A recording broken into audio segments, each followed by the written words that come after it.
Hello again then guys, welcome back to Barham Engines. Very sorry we didn't do a video yesterday, but I actually had to rush home after work, so I didn't get time to do it.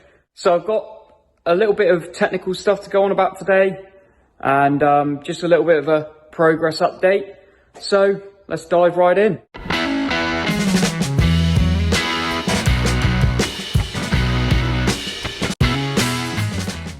So then, first things first, you will have seen this in Lee's video on Saturday, but here it is, another EJ20, little Subaru motor. I'm very, very excited about this. As a lot of you may know, I very much like my Subarus. This one is all singing, all dancing, as Lee, I think, said about, having the block inserts and just everything done to the max, really. So yeah, I'm very, very excited to get cracking on with that, but it's gonna have to wait for a minute because we haven't got a stand free. I've got to finish something before I can start that, which is absolutely fine. Which leads me on to the 2.3, what I've been calling Focus RS, which it isn't. This is actually an ST. I was speaking to the customer today, just clarifying a couple of little things, and yeah, turns out it's an ST, not an RS.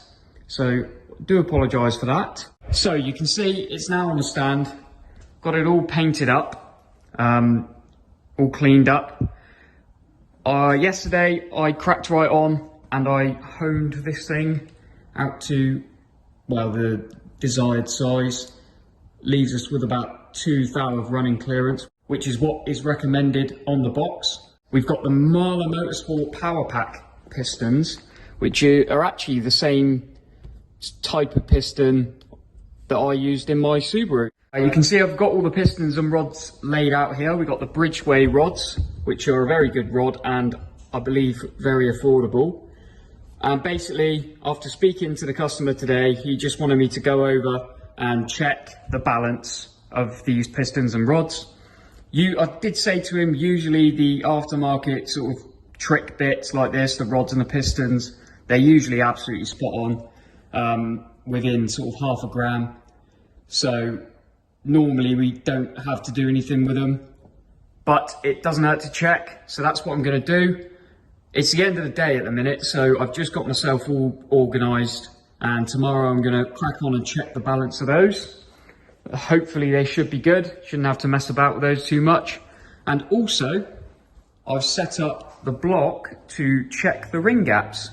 Now I know I went on about this the other day, but I thought I'd show you again. I've got this set up for the ring gaps. I've got the first ring in there, or top ring, and the second ring, scraper ring there. And basically, going off of the Marla sort of leaflet here that comes with the piston rings, you've got your applications here, so high performance, drag racing, nitrous, all of that.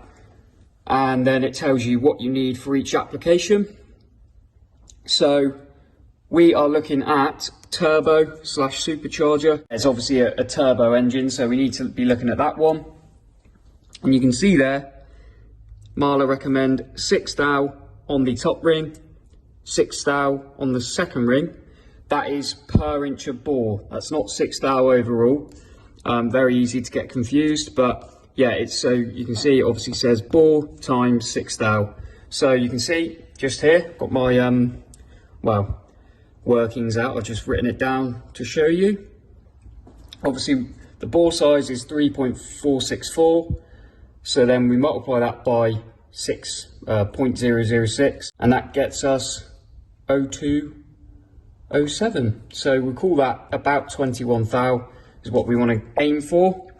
And I have quickly just given them a quick measure with the feeler gauge, and it looks like we've only got about 15. So I've divided that by the bore size, which is obviously 4.3 thou, 0.043 per inch. So that's not enough. I will gap those tomorrow morning, get that done out the way, and then I can get the rings on the pistons on the rods, provided that they are all sort of within half a gram of each other. And yeah, and then I can build the bottom end. So today I've managed to get round to balance the crank for the ST, which the crank itself, not too bad, not too far out. See a little bit there on the front and just a little bit on the back around this side. So it wasn't terrible. Obviously balanced the clutch and flywheel. This is all done now. But yeah, it's an interesting design flywheel on this, and there is a reason for it.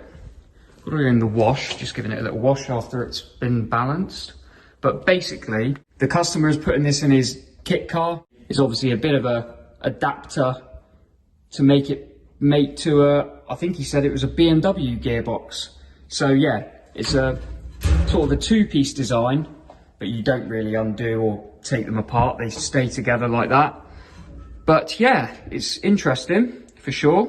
So over here, obviously the Zetec, I've put the crank in, and the cams and vernier pulleys have arrived today. So we've got these Turbo Sport vernier pulleys and a Fast Road Newman cam set. So that will be lovely. This will be a nice little engine. I really like these Zetecs. Nice and simple, but reliable and make decent power, so you can't complain. But yeah, crank's all balanced up and in. I think I can go ahead now, other than just double checking the ring gaps. I think I can go ahead and get the pistons down the holes, and that one can be well on its way. But anyway guys, that's pretty much everything that's going on in the workshop for the minute. But just thought I would take a minute to explain something that's going on with me. So, as you all know, I'm an apprentice. I've been here for getting on 2.5 years. And at the same time, I've been at Petrock doing my studies, my coursework and all that sort of thing. I completed 1 course out of 2 that I've been doing. And I've actually just made the decision to give up the other course. So my reason for doing that is because I've come across a motorsport engineering degree, which I'd very much like to do. I've been in contact with the provider, which is the National Motorsport Academy, and they have basically said if I do a bridging course, a level 3 bridging course, then I have a very, very good chance of being accepted onto the degree.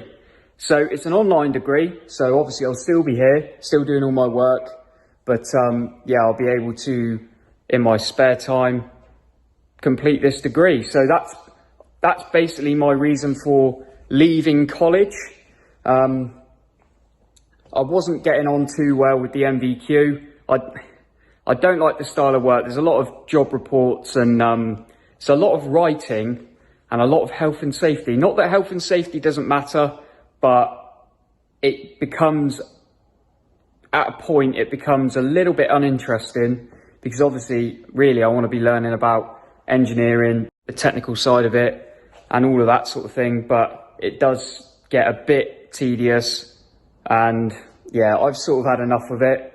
Obviously, with this new opportunity to do a degree, I'm definitely way more interested in that. I've looked through the sort of the guide for the course, and there's a lot of really, really cool aspects, like they do fluid dynamics or fluid mechanics and thermodynamics, CAD, aerodynamics, a lot of engine related stuff. So yeah, that is definitely the route I want to go down.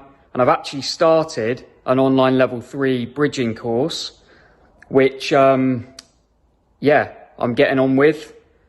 So last week I informed the college that I was basically going to be giving up the course, which once I had explained the situation and this new opportunity, they were very understanding and very supportive. So yeah, I'm really happy about this decision, and let me know what you guys think, but I think it's going to be a lot more worthwhile.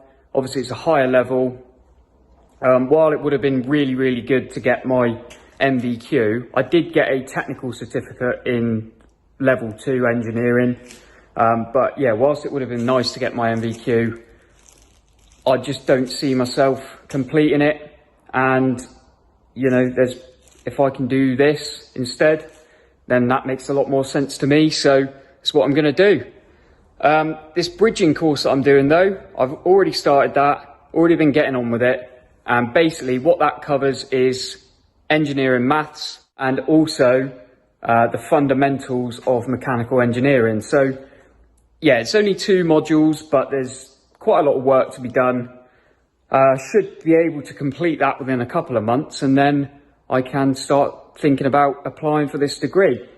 The benefit of being online is I can start at any time. So yeah, whenever I feel ready, I can get on that and get going. So yeah, let me know what you think, guys. I thought I'd share that with you. I suppose you don't often hear too much from me about what's going on, especially with my college stuff. And yeah, just thought I would let you in on that there.